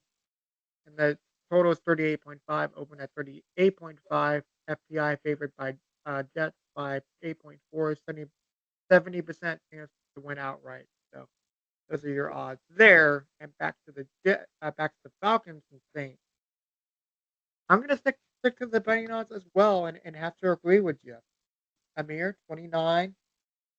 Um, you know what? Actually, scratch that. Should be a good one though. Oh yeah, I mean, like I said, both these teams have a lot of skilled players. Atlanta, Cousins, Pitts, Robinson, Saints, Olave, Kamara, uh, Carr, and Shaheed. I felt a lot of points this time. And this low scoring, there's rarely something wrong with Google or the scoreboard in Atlanta. Yeah, I just think the Saints. I picked the Saints because I think they're more ready. They know what to do off a loss against Philadelphia, and as for Atlanta, they're gonna be scratching their claws and biting their teeth after losing to the Chiefs last week in prime time. So that's why I have the Saints winning. Well, it should be a good So game at Mercedes-Benz Stadium. Yep. And up next, hey, Panthers are back at home at Bank of America Stadium. Bengals at Panthers. So Andy Dalton faces his former team this week. Yep, and he's beaten them actually twice. Once in 2020 with Dallas, and then uh, in 2020 with the Bears. Of course, he finished the latter game in 2021. So it's ushering the Justin Fields era in Chicago. As for this game, I know the Panthers, riding high out that win in Vegas, but Thiel's going to miss this game. One of our offensive line's going to miss this game. Andy, I know it was on the injury report. Hopefully, it's not too serious. I know he's going to be starting against his former team once again. And but also this Bengals team, they're hungry. They're going to have a lot to prove. This is going to be and they're boy, Washington really messed things up with their Bengals really messed that up, not the Commanders. I will say this: if Panthers can pull this out, but it's not going. It's going to be a close affair, so go either way. So I'll say Panthers 28, Bengals 27. Really? So what are you thinking? Game winning field goal, game winning touchdown. I say game-winning field goal. I mean, All right. Well, real quick before I forget it once again, the betting odds on ESPN.com. Money line Bengals minus 250, Panthers plus 175, total 48.5, opened at 44.5. FBI, I think this might surprise you, Amir. Bengals by 65%, 65.1% to win outright. hmm, hmm. I was hoping that'd be a little more like maybe 50-50. And that was like, a few weeks ago. I said, yeah, 65%. I wouldn't argue against that. But then Yeah, again, this Bengals team, 0-3, they're not a horrible 0-3. They've been in every game. That's why this should be a closer game than Panthers fans would expect. And wouldn't be surprised to see a fair share of Bengal fans, but as I say that, think there's gonna be more Panther fans in this game or Bengal fans? I'm gonna say more Bengal fans because there's still a whole a lot of work to do. Because it's only been one game, and Oh yeah, I hate to do this to you, Amir, but um,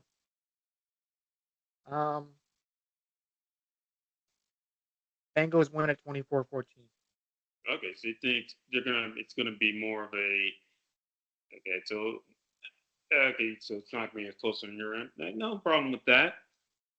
Yeah, I mean, let's see what happens, right? Because I would agree. Yeah, Raider Raiders were Raiders were not. How do I put this? Raiders weren't particularly ready, but they were ready. I don't think they were ready for Andy Dalton. And I know they were definitely for Bryce Young, and of course they were having Yeah, that that's one true. big win in Yeah, Baltimore. yeah, it's it's hard to tell. It's still hard to tell. Um, I wouldn't be su- I wouldn't be surprised if we lose, but if we put up 34 points like the Panthers did last week, I would be surprised. I would say this: if this is a close game, I have a better chance. I would feel we're in better hands with Andy Dalton pulling off than Bryce Young. Agreed. Like I said in the review segment of the show, have Andy Dalton take the wheel and have Bryce Young take the back seat. Mhm. So Andy Dalton should not be on injury reserve. I did not hear anything about him being on injury reserve. Adam Thielen's going to miss some time for the next 3 to 4 games. So Xavier Leggett, uh, time to step up, sir. And also, for the Panthers, I know keep in mind, Jamar Chase is on the other side, and T. Higgins and Zach Moss. So again, this Bengals team can put up points. And their Panthers offense, this Bengals defense has been suspect the last 2 weeks. So it's like really starting to hit stride. For this is, you know, this is I will say a make or break week for the Panthers. Trying to see if it was last week a fluke or start something new. Yep, and that's what I'm saying. They got the Bengals got some weapons. It's just they haven't found the one column yet, but this will be a nice bounce back way to get yourself in the win column. So Mhm. enough about these two teams right here. We have a whole bunch to get to. The Rams at Bears coming up next, 1 p.m. on Fox. Yeah, battle of first round picks. Matt Stafford, class of 2009, and of course, Caleb Williams being the most recent from this past year's draft. There's Matthew Stafford, there was some things were up and down Detroit, but some periods success, but there was a lot of turmoil, not for not all his fault. As for Mr. Williams, it's been growing pains for him in Chicago. So that being said, and the Bears offense finally put it all together. We'll see. I think they can do it, but then again, we got to see on Sunday. But I'll take them to win 24-14. Um, I'm gonna say it's a little closer. Oh, my bad. I'm gonna say it's a little closer than people expect. Mm-hmm. So, but I'm gonna pick.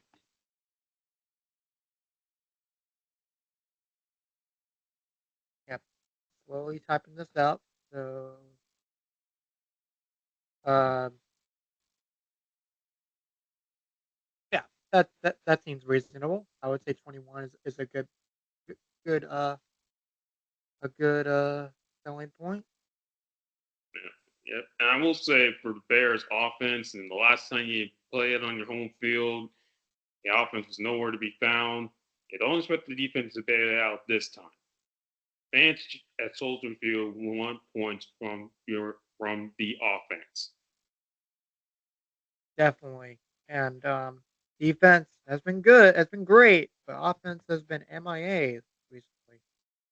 Moving forward, we have the Eagles and Buccaneers up next, 1 p.m. On Fox. Yeah, and this would be the third time in the calendar year that the Eagles have played the Bucks in Tampa Bay, 4 times since 2020, 2021 wild card round. And the last time they played the Bucks was it was past January, where more to the Eagles season came to an unceremonious end when 32-9, and the game wasn't even close. And Nick Sirianni, you want to win back the crowd. Well, having an impressive showing here would help. Again, this is where the season ended. Hmm, boy, and also the Bucks. And the Eagles defense. I stepped up last week, and they're looking unleash their pass rush on their offense. That offense wants to get rid of that bad taste from last Sunday against the, the Broncos. Boy, this is going to be a very tough game. I will say to pick from. Hmm. While you make your decision, let me read out these betting odds real fast. So we have the money line Eagles minus 130, Buccaneers plus 110, total 44.5, open 46.5, FPI favorite by the Eagles by 4.2, 61.3% chance to win outright. Next, Eagles fans are probably desperate to say, like, can we win a game like in dominating fashion for the first time in forever? And I don't know if it's going to come this Sunday, but we'll playing against a Bucks team that's got a lot of weapons on offense. Man, I know last week didn't was was otherwise, but um, hmm, Eagles, you know what? I mean, what you got? It's gonna be a gonna sweat it out, figuratively and literally, because it's being played in Tampa. But I'm gonna take Philadelphia. Same here, 24-17 on my end. And going back once again, because I forgot to do the betting odds for the Rams and Bears, so let me go through that again. It's going to be one of those episodes. Is going to be a long one, but that's okay. So Rams plus 125, minus Bears minus 145, total of 40.5, open 40.5, FPI favorite Rams 0.3.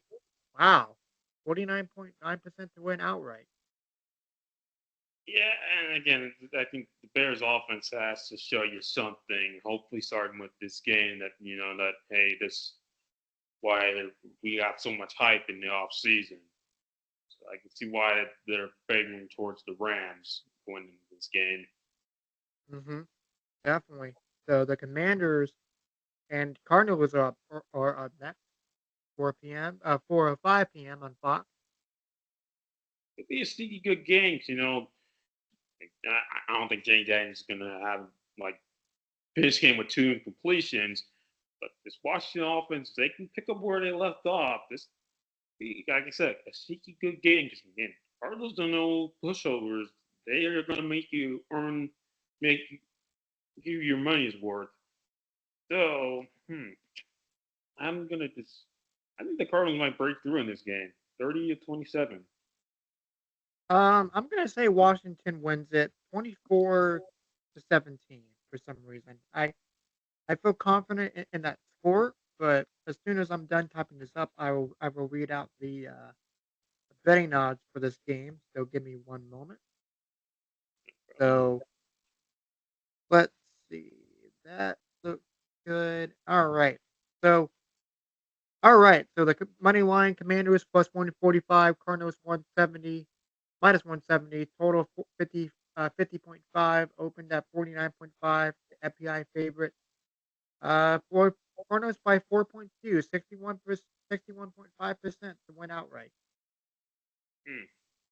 Did the Cardinals 61%? Yeah, it says Cardinals by 4.2, Okay. 61.5% to win outright. Yeah. On All right. ESPN.com. I was hoping to be a So, little lower, but okay. mhm, definitely. So we're finally at we're we're we're getting to our closer to the end, but we still got a little ways to go. So Patriots at 49ers, 4 or 5 p.m. on Fox. So Amir, who do you have? Well, 49ers, you lost the Vikings. I guess you can't leave part, no harm, no foul there. Rams, division opponent. There should be no excuse for you. You're a better team than the Patriots.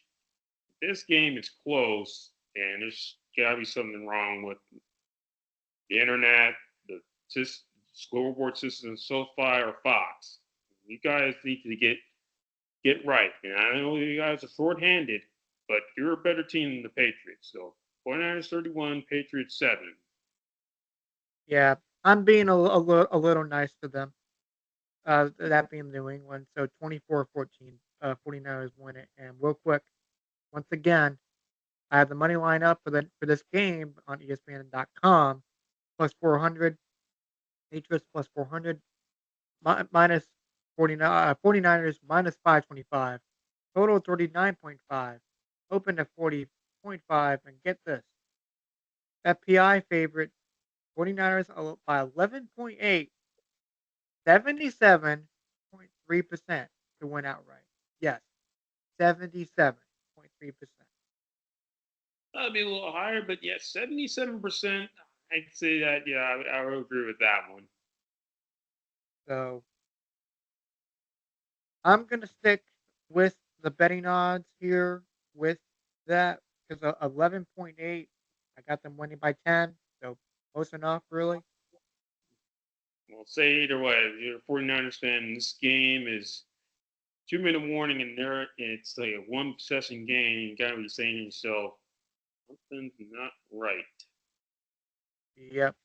So Kansas City and Los Angeles up next. 425 CBS.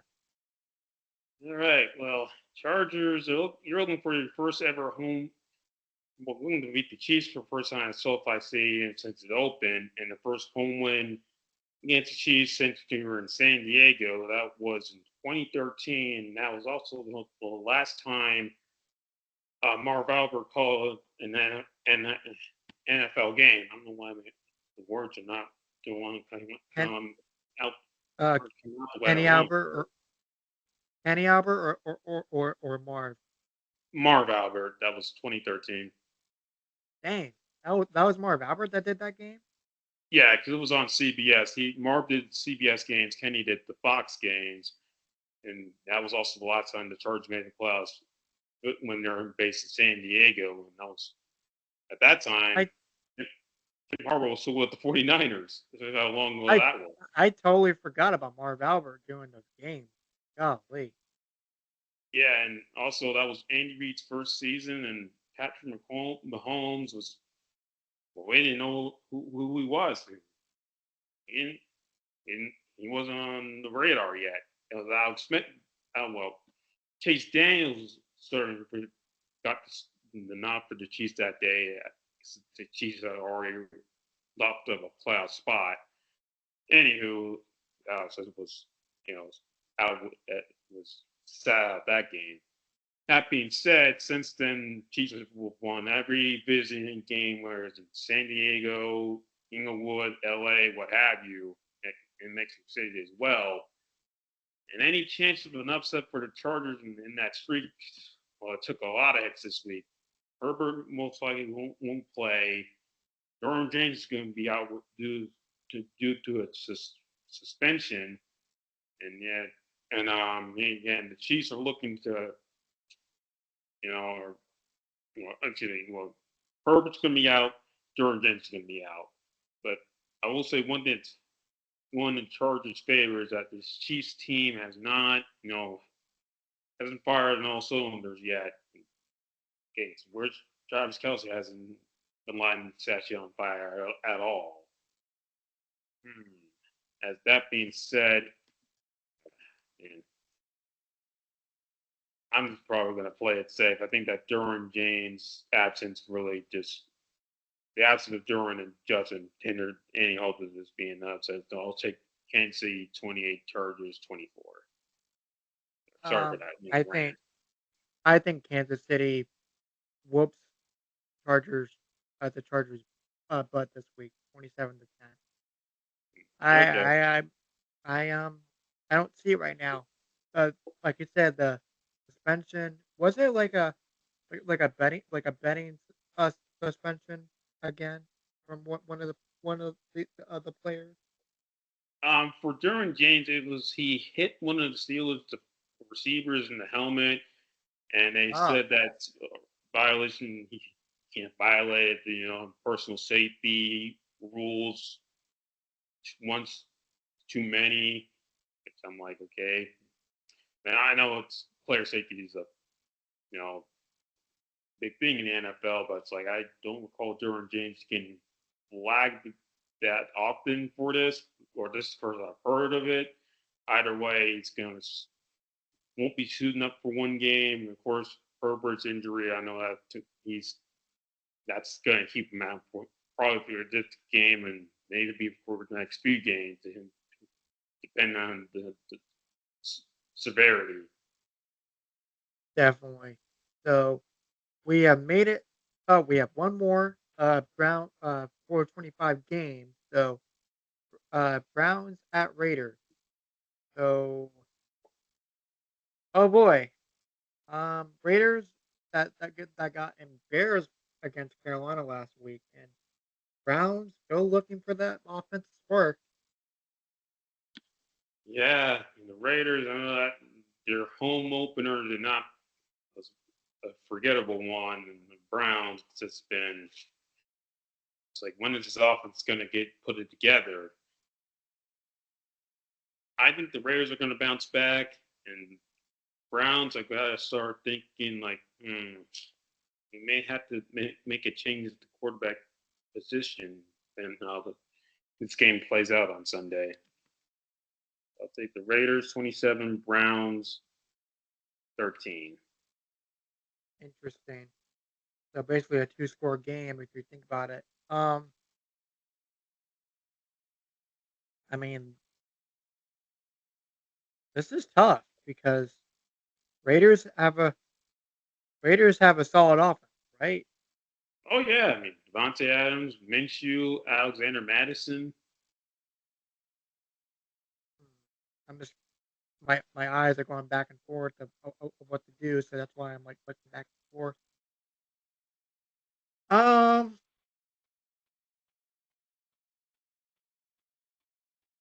gosh, I have no idea for myself. Um, I'm gonna not trust my gut here for once and go with the Raiders with 27, Browns,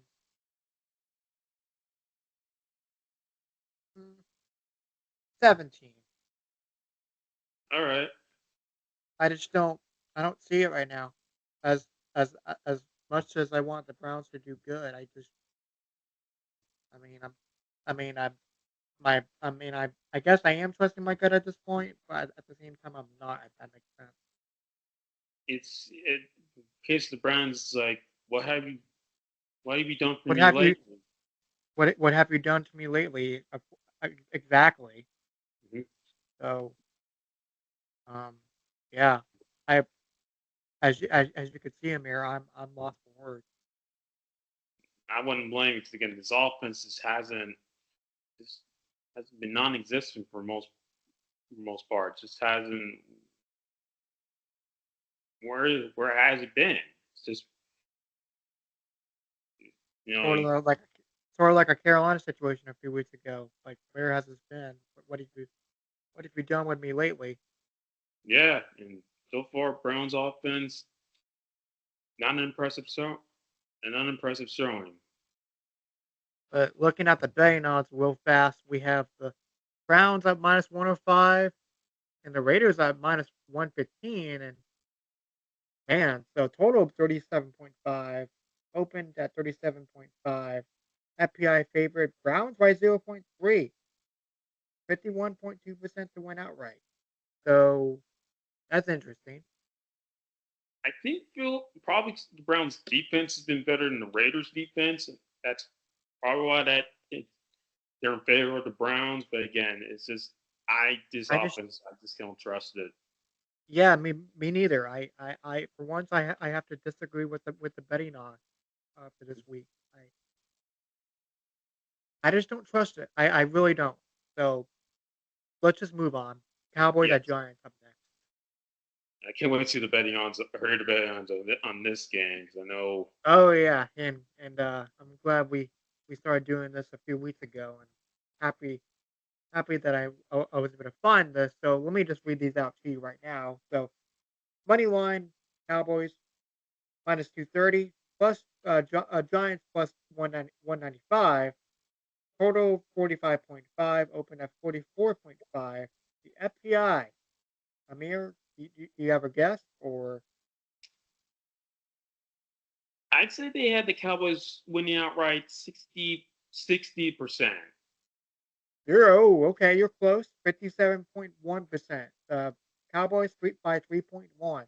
So Yeah, and that's a again, pretty good given guess. how the Dallas defense has played the last 2 weeks, yeah, I'm not surprised. It's they're picking this game to be much closer than people thought when the schedule came out in in, in April. Yeah, and I see on our notes here it's the second consecutive week. It'll be held at MetLife Stadium on Thursday night. Yeah, because they did the Jets Patriots game the week before, which is at Oh, that's MetLife. right. Yeah, I always forget that they share stadium.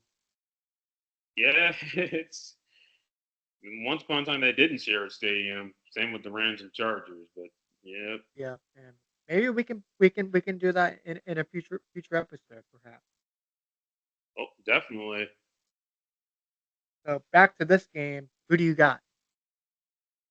Well, Dallas still has a chance. You lose this, oh boy, it's It's gonna not be a gonna be riot. It's gonna pretty. be a riot, and it's gonna be a riot in the Lone Star State for sure. Well, especially in Big D. You know who's going to be watching? Guy in Bristol, Connecticut.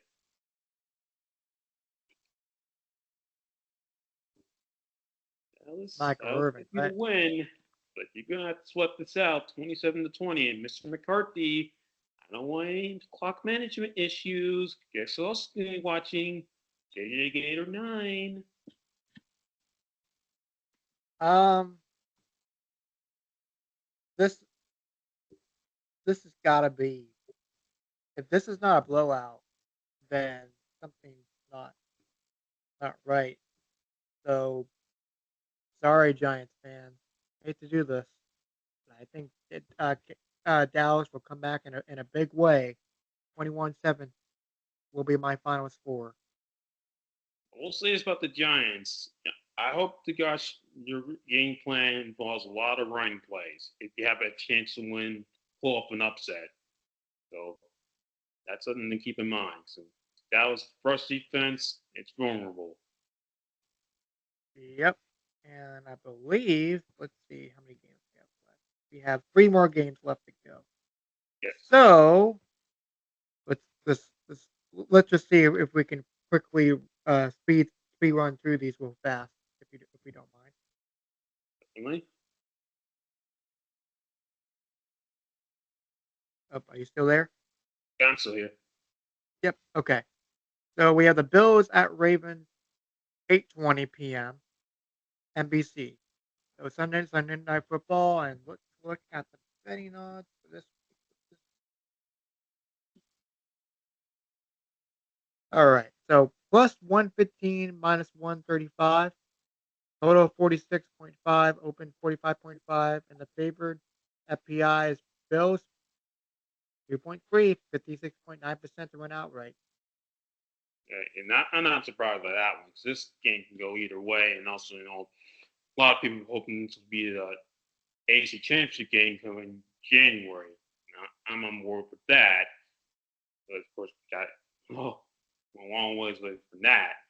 Having said that, I will take the Ravens in an upset. I know the Ravens fans is hoping for a one-sided affair. That's not going to happen this week, but either way, I Ravens will get it done 24-20.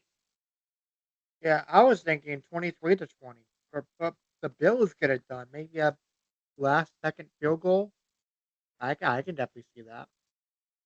Either way, this should be a fun game to watch. Close game, come down in a wire type situation. I would say this: Sunday Night Football has been great this year, despite all the controversy with the Kansas City Chiefs. Right now, it has been. I think it's been great, in my opinion. Yeah, all the first three games have been a touchdown or less. The first one, the overtime game in Houston was set by 6 points, and the game last week was decided by 5 points. Exactly. So grab your popcorn, grab your soda, grab your late night snack, or or your Sunday night snack, or if you want to order, or if you want to DoorDash something before the game starts, by all means, go ahead. It'd be a good one. Oh yeah, this will be a good one at M&T and Bank Stadium this Sunday night. hmm So Titans and Dolphins up next is uh is our next matchup, and it's a Monday night football this week. They're So looking at the betting odds, but bit surprised they all put right, some Sunday night for the second year in a row. that is interesting. Do you know why they possibly did that? Probably because how the matchup played out last season. When the Titans came from behind, when it appeared that Dolphins had the game in the bag, and then Tennessee upset them, and then ultimately proved vital to the Dolphins' playoff chance because they ended up losing having them play on wild card weekend or as a wild card team, so hosting a game at home because the Bills won the ASVs as a result of that game. Definitely, and bringing up these money line odds on ESPN.com. Titans minus 110. Oh, it's close. Dolphins minus 110 as well. 36.5. Open 36.5. FPI favorite Titans by 2.3. 56.6 percent chance to win outright. I was not expecting that to be in the Titans' favor. I will say I feel like there's been it would have gone Dolphins' direction if Tua were healthy, and also it's like as I say that it's like okay, Tim Ball's going to get the start. Hopefully he lasts the entire game, and then but also then again Dolphins fans, you got and Dolphins in general, you got a lot of motivation going into this game. You know, season's on the brink. Here's a team that looks vulnerable, but then oh yeah, they pulled the rug from underneath you guys last season with under what does that have it here? I actually have it right in front of me here. It was yeah 2:40 to go in the game. You had that game in control, and then out of nowhere, Tennessee scored 15 unanswered and won the game. And cost you guys a division title. Having said all that, Dolphins, I think they win this one 24-7. Because again, this Titans offense just hasn't. It's like the Browns offense just hasn't shown up. Exactly, and that's why I have the Dolphins winning 17-7. Um, I just don't think you're gonna see a lot of scoring in this game. A lot of takeaways. I think could be entertaining defensive wise, but yeah, I just don't see it. Kind of like what you said, comparing the Titans to the Browns offense. Yeah, and then Dolphins, you lose this, yeah, it's gonna get ugly in South Beach. No question about Mm, that. definitely. Last but not least, we made it. After 2 hours, we have made it. Seahawks at Lions, 8:15 p.m. ABC, ESPN. Who do you got? The Lions will finally, for the first time since 2012, beat the Seahawks. Seahawks will lose their first game in the season. I got them winning 20, so make that one 20, 31-14. Lions offense, Okay. time to hit in full gear, and the defense as well. Yeah. Um, gonna be close. I think it's gonna be really close. Yeah, but Lions will pull it out. I really think so. Let's do this. How's that look? All right, 28-21. you guys are sorting it out. Lions No, win it. I'm there. Yeah.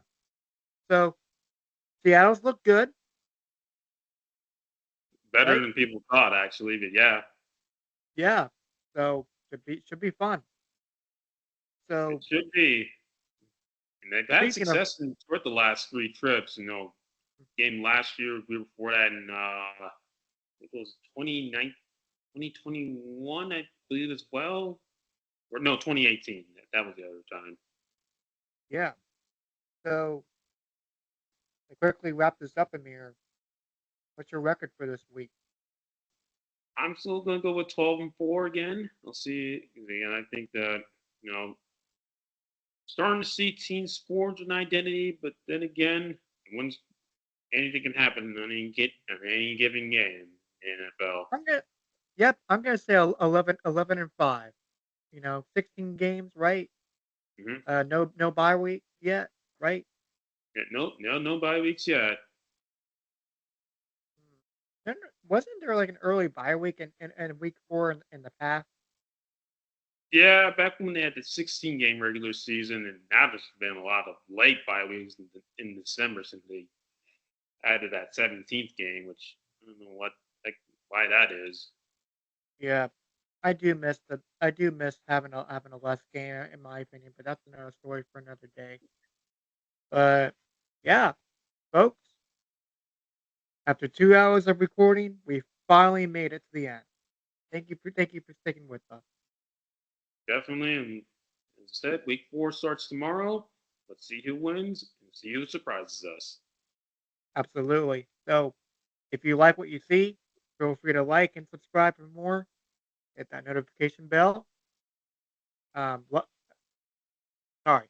Hit the like and subscribe. Hit the notification bell. Subscribe to Doubleheader. Follow us on Instagram at Doubleheader97. Go to find us on Spotify, Doubleheader Podcast. And this has been the Weekly Pick with Amir Daniels and Keenan Costain. And we'll see you guys next Y'all, y'all next time. Enjoy the games this week. time.